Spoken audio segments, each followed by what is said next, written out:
As the dust settled from last time's encounter, with Dulrin and Korn having been vanquished or captured, the crew has a moment to themselves and decides to gather the rescued city folk as well as the captured cultists, moving them into the entrance of the mine.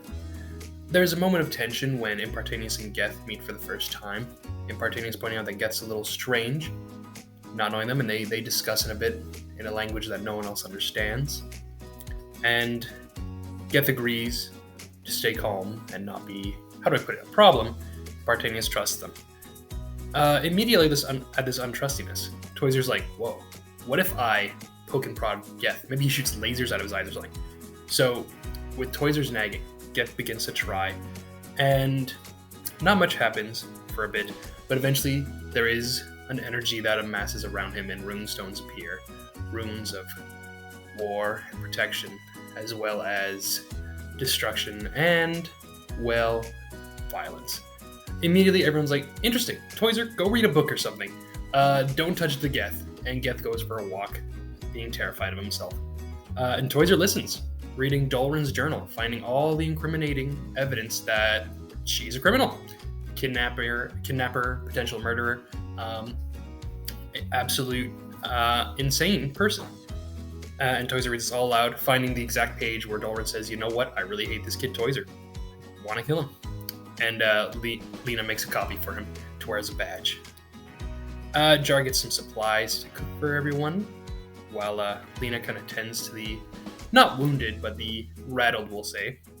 And finally, Jeeves gets in touch with Zane. And Zane in turn explains the situation, and Jeeves like, interesting, so I can't come pick you up just yet. Gotta rest to get spell slots back, so they can teleport again. And they make plans to meet up the next day. And so, with plans made for the next day, our hero starts rest. Zen takes first watch, followed by Lena, and finally Jar. However, nothing interesting occurs during either Lena or Zen's rest. Instead, it's when Jar goes to rest and, awakes from their rest and takes a look outside, looking at the stars. They're joined by Impartanius, have a little discussion about some heavy shit like destiny and purpose. But their conversation is cut short by some creepy whispers coming from the woods beyond that seem almost like draconic jargon. So obviously Jar is like, hey, Impartanius, you want to go just let the others know? I'm going to go check this out. And starts stealthing on over, where he finds a cloaked and masked figure twiddling their fingers, making a thaumaturgic incantation to make the small auditory illusion. Jar is kind of like, hey man, what's up? The figure does not respond. Jar explains that should it not stop advancing, they will have to attack. The figure once again ignores Jar's warnings. And so Jar attacks. In single combat with this figure, it proves a little challenging at first, Jar against this unknown entity, as they produce a golden bow and start flinging lightning arrows around. Jar is almost knocked unconscious. However, backup arrives when Impartanius comes with Lena and... just Impartanius and Lena, while Toyzer sets up traps back in the cave.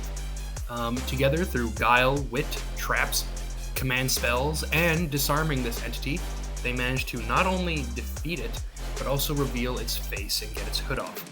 And they see the visage of a decrepit, bearded humanoid with one storm gray eye, blue skin, and another eye, covered by bulbous, fleshy growths.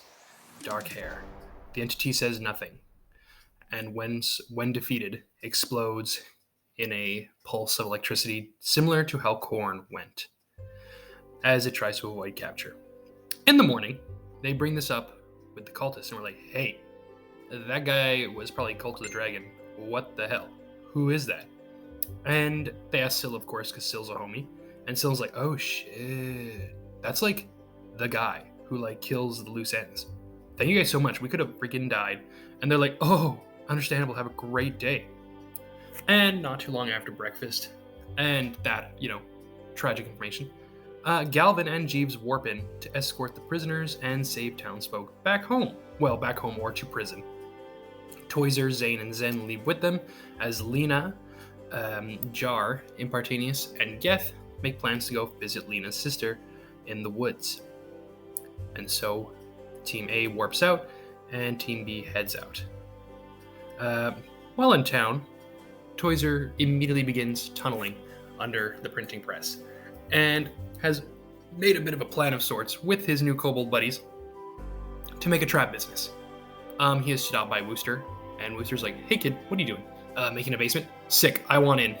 And they start having some business talk. And that will probably grow later, but yet to be determined, yet to be seen. Spoilers, it's gonna be business. Anyways, the other crew goes to see Lena's sister, Race.